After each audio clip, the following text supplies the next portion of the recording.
Apologies, I forgot to put it back on record. I'll explain what I've done extra to this. The last part of the video, obviously I was oiling it. I'd just done the wet sanding. It's been a few days since I've done that, and I came back to it this morning. Forgot to stick the camera on record. Set it up, forgot to hit record. All I did was, after the oil's dried, it took about 2 or 3 days.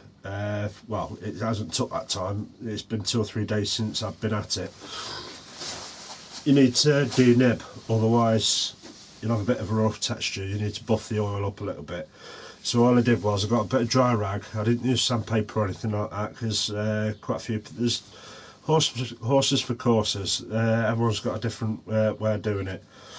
I prefer just to get a clean piece of paper towel and a fairly high speed, just put light pressure on it and just rub with the paper towel. It buffs up the oil and also denibs. And then after that, what I've done is I've put 2 coats of wax, this Hampshire Sheen high gloss. I've put 2 coats on so far. The 2 coats have come up nice and shiny, but what I plan on doing is at least 4 coats on this. I like it that much. I'm not just going to stop at 2.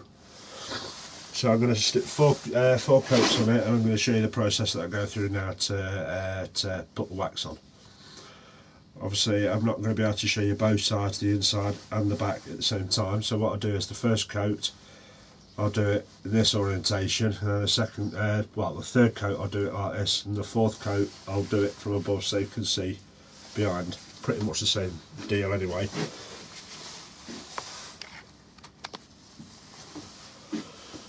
Right, what I'll do is with the lathe on slow,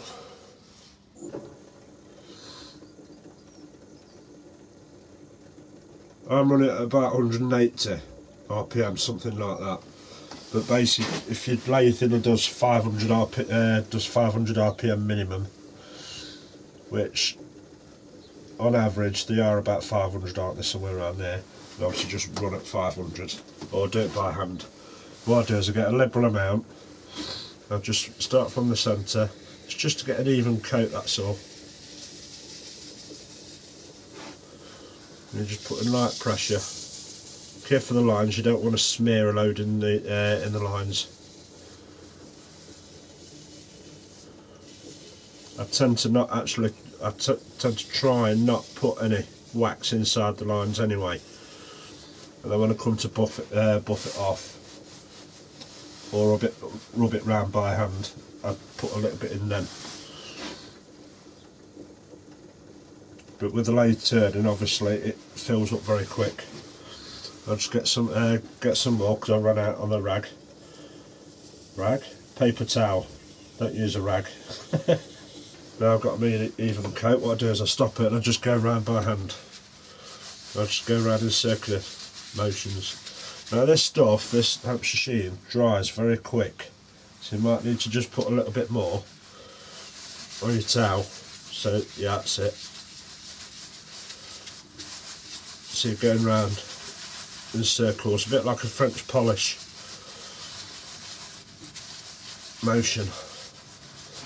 It's a bit hard obviously to do it in an area like this or on the rim, because it's a bit awkward to go around in circles. You've got to be careful when you're doing this and inspect it as well, because paper towel, I don't like using rags, prefer to use paper towel, but every now and again you'll get a little piece of paper towel that comes off and it sticks in the wax. So always check for that. What I'm going to do is I'm going to fold it over and make sure I haven't actually got any edges. It's all folded over. Get a tiny little bit more, so at least it wets the rag so it's not bone dry. And now the idea of this is put it on a high speed, but you don't need a lot of pressure.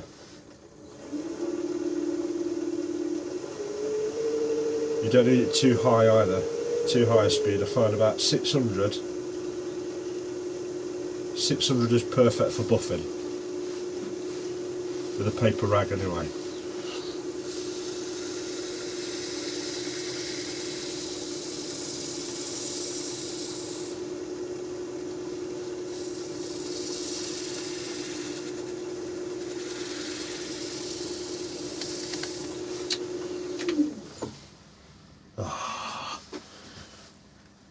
Right, I don't normally have these problems. I don't know what it is. I don't know whether it's because it's the camera that's now running or because it's colder than usual.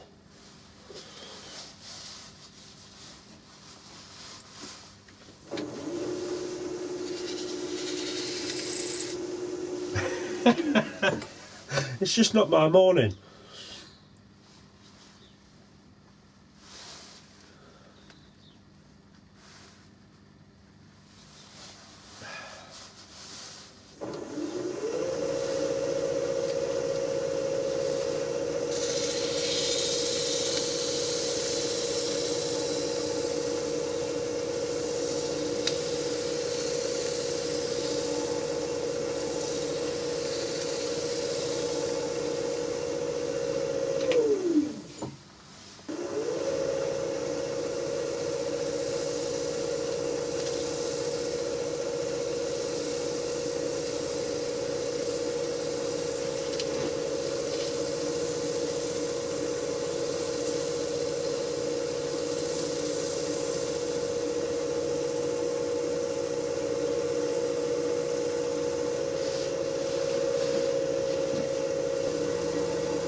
I get fucking annoyed.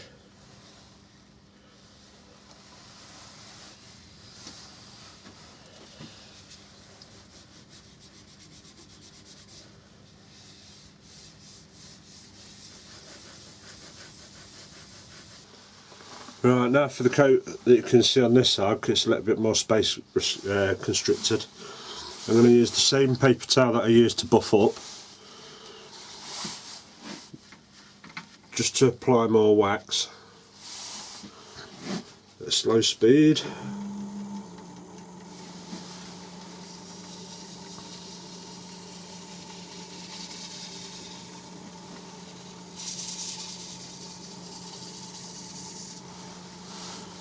Now see the shine going off it.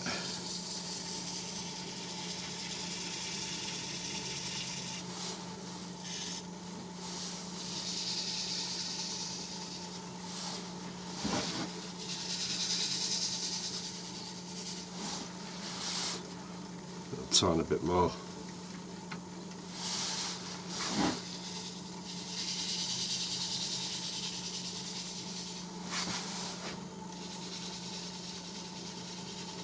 Hopefully, as I've found before, using the rag that you used to buff up with, you get less chance of paper.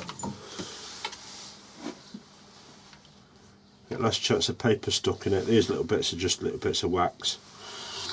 So now I'm going to go around in the circular motion again.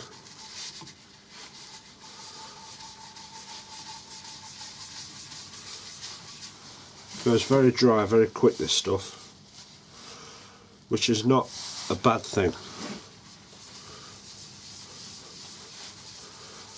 it's less time waiting. There's nothing worse really than having the one lathe, the one item on the lathe, and while you're waiting it's like on the damn lathe. You know what I mean? You can't do much else while you're waiting for something to dry. Or just bits of wax.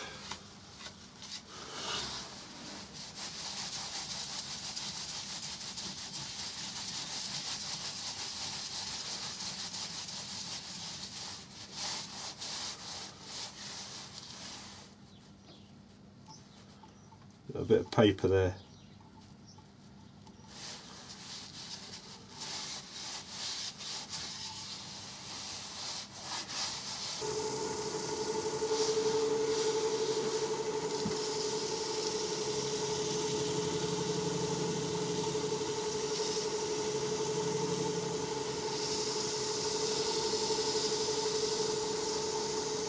A light touch while you're waiting for the paper to get burnished. Nice and smooth.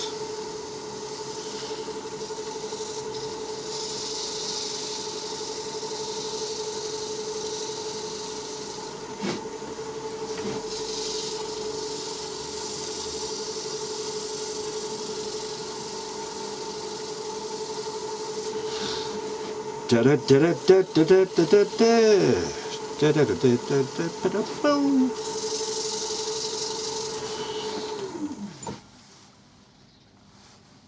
At the end of a very long shift, my mind starts going a bit crazy. Not crazy, but loopy. I thought I had some paper come off. It's a good job I'm not a professional, isn't it? Because learning from a full professional, you don't get to know what all the problems are.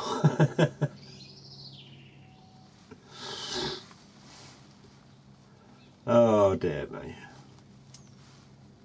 Oh my days. A bit more paper there. Right.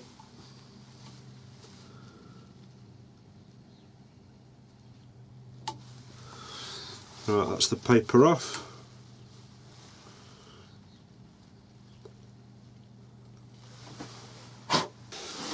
Right, these are homemade coal drawers what I made with HDPE, high density polyethylene. They're an inch thick and they're about 40 centimetres in diameter. The cones that I've got for it are from One Way. I bought them from Toolpost in the UK, but these are One Way buttons, coal drawer buttons. And they're fantastic, and what I've done is I've spaced them out a little bit, because if you remember the rim is shaped in a way that the actual contact point isn't against the coal drawers, it's stood away a little bit, so these cones won't reach properly, they won't grip properly, so I've stuck some nuts behind just to hold them off, and it grips it very well. Even though it's gripping it very well, I've still got tailstock support. It don't matter how well this is fixed to the buttons, they're still rubber, and if they're homemade buttons as well, just always have tailstock support. If you've got a swiveling headstock, make sure you you spin it slowly, and then put a pencil mark in the middle so you know exactly where the centre axis is. So when you move the tailstock up, you can align it properly and get that black pencil mark in line with the actual tailstock before you tighten it in. Otherwise, so the centre axis is over here, pointing this direction, you put the tailstock on, it's just going to be trying to yank it out of the coal drawers. So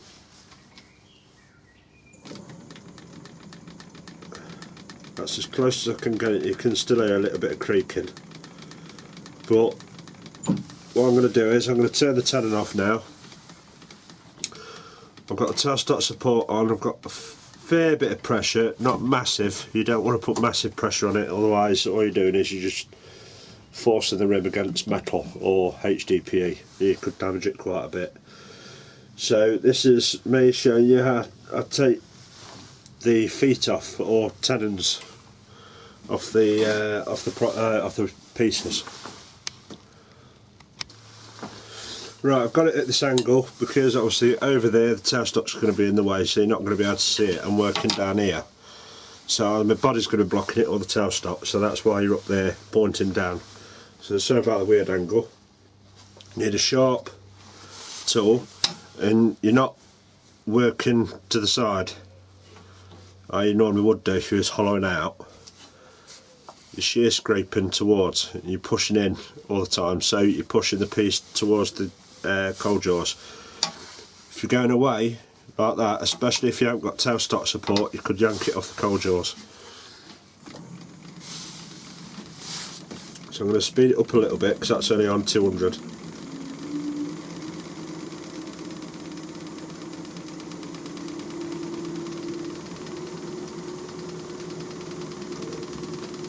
We're at about 600.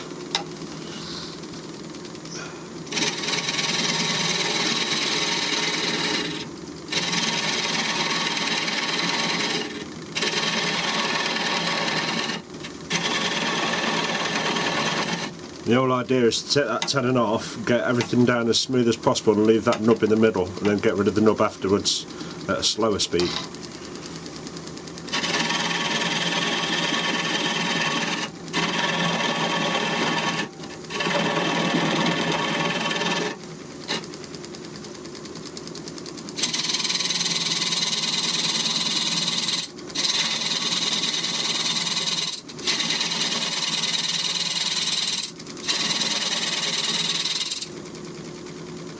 Bit of paper towel just come off there.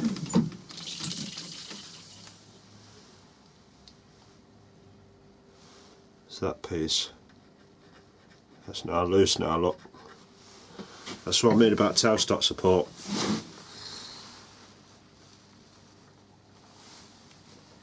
It should still be solid. It's just that one.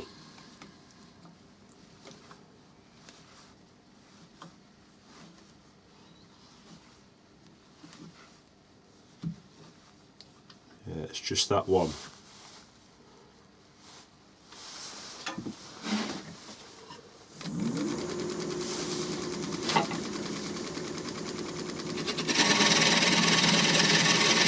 Going in with a flute, more or less pointing straight into it.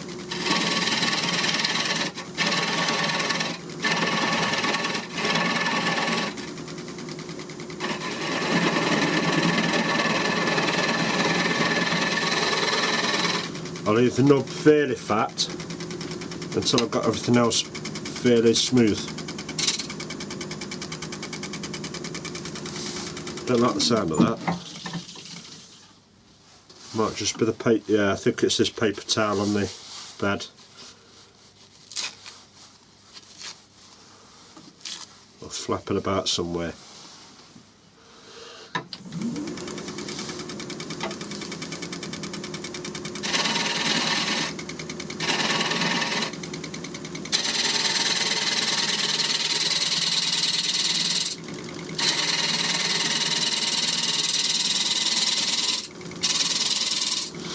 Right, now I'm going to go, I normally would be, but remember this is right on the edge, so you don't want to go in at 45 degrees like this, you might end up smashing it, so you go with a flute pointing at 3 o'clock. You just nibble the edge just a little bit, just to true it up.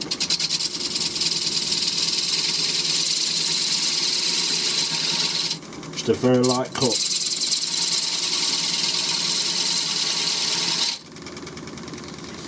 I'll stop and check with the roller, because you don't want a wonky foot.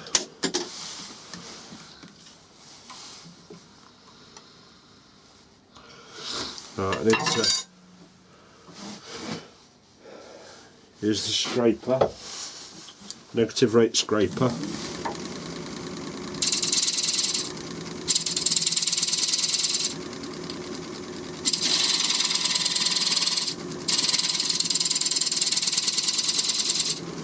The whole idea of what I'm doing here is to get a flat foot by putting the roller across and just having a look at that section there to see if there's any air gaps, which there is. Just need to take a little bit more off the side.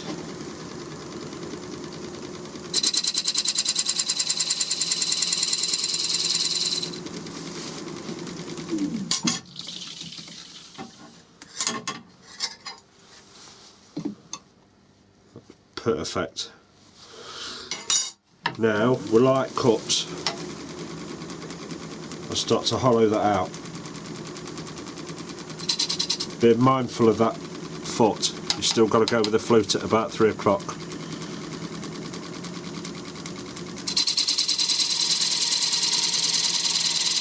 Just so you get a recess, and then you can turn the flute a bit more upwards towards about 1 o'clock.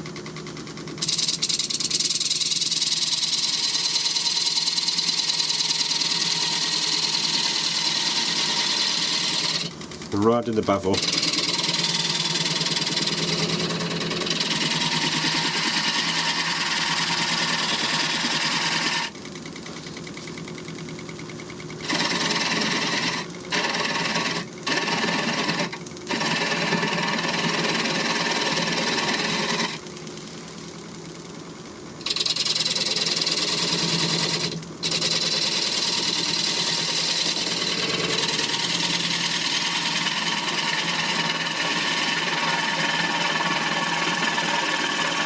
When you come towards the knob, you've got to stop short so you don't end up hitting that knob with a flute at 1 o'clock, otherwise you'll get a catch.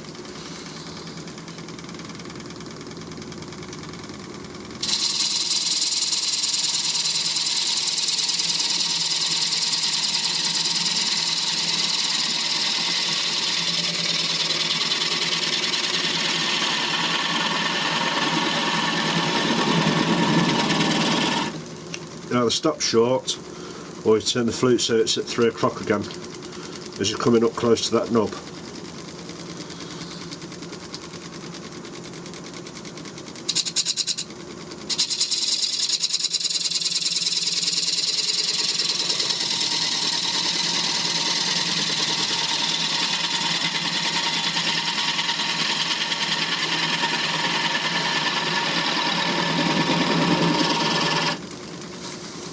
Inspect it.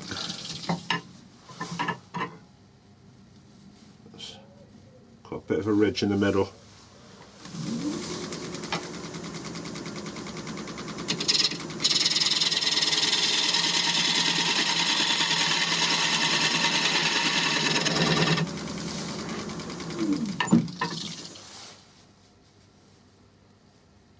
Still got a ridge in the middle. The speed's a bit slow, so it's very awkward.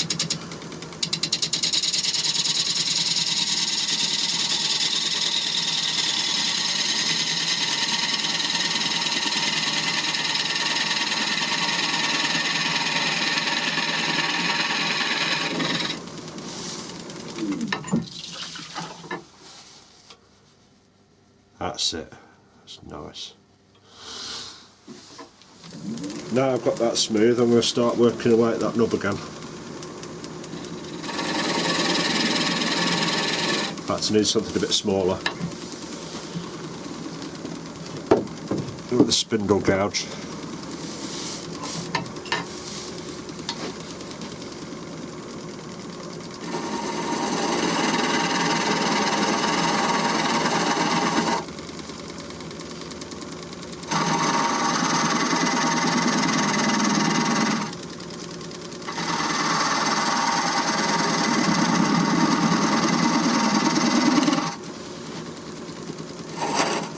Oh.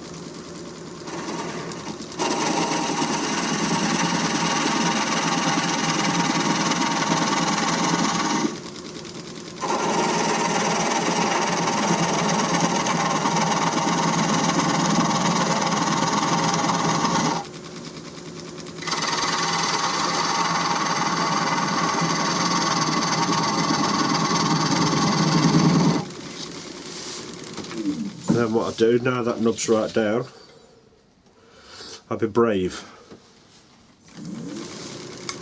Famous last words. I'll take it down a little bit more.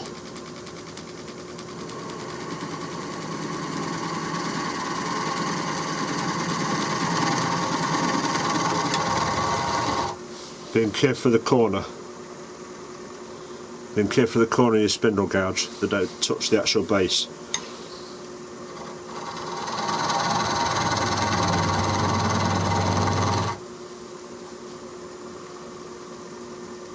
That side's loose.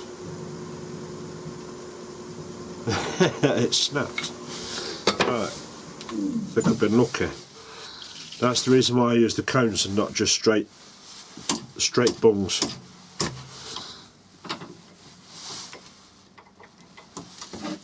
Right, now what I'll do is I'll take the tailstock out of the way.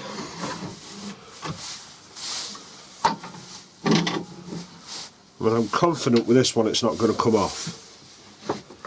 But I'm still going to go slow anyway.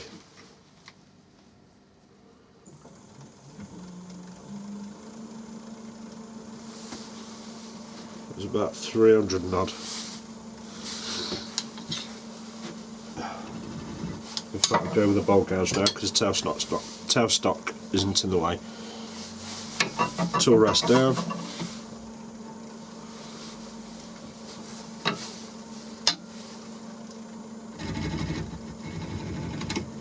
Very, very light cuts.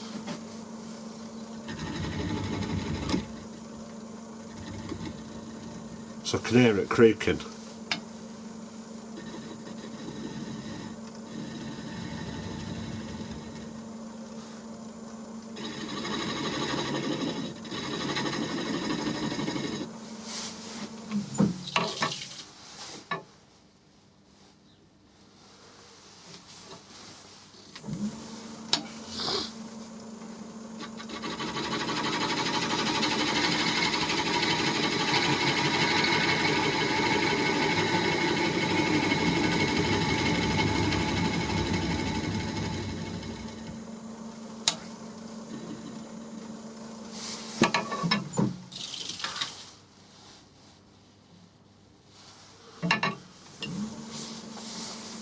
In fact, I'll get my scraper.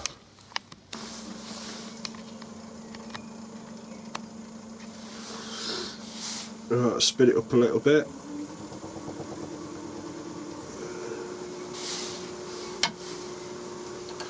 Now remember with the scraper, you're not pushing away, are you? Like a bowl gouge, you're pushing towards the chuck.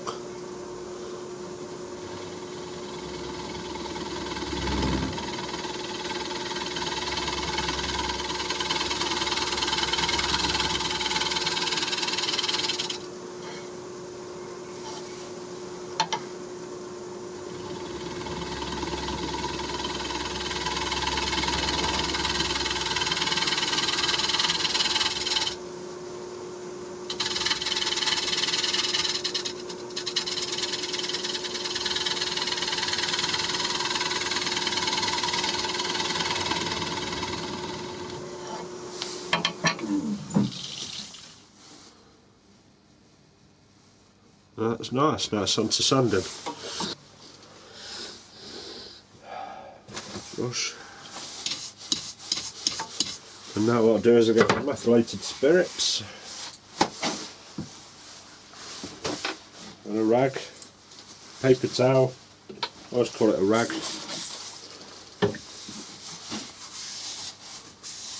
You just clean it off.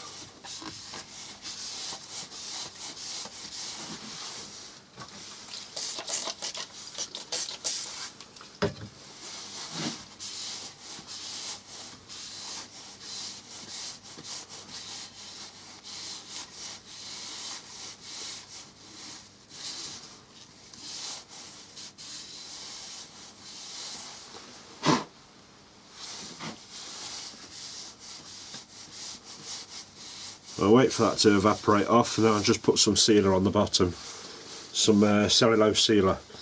And the reason why I only put sealer on the bottom is because what happens is you put waxes or oils or anything like that and you put it on a wood surface, when you move it you might end up with wax stains or finish stains on your worktop or your cupboards or your table or whatever. So I just put some sealer on there, so if anything's going to mark, it's this and not the actual surface that you're putting it on. So that's it. So next part of the video is showing you the finished article.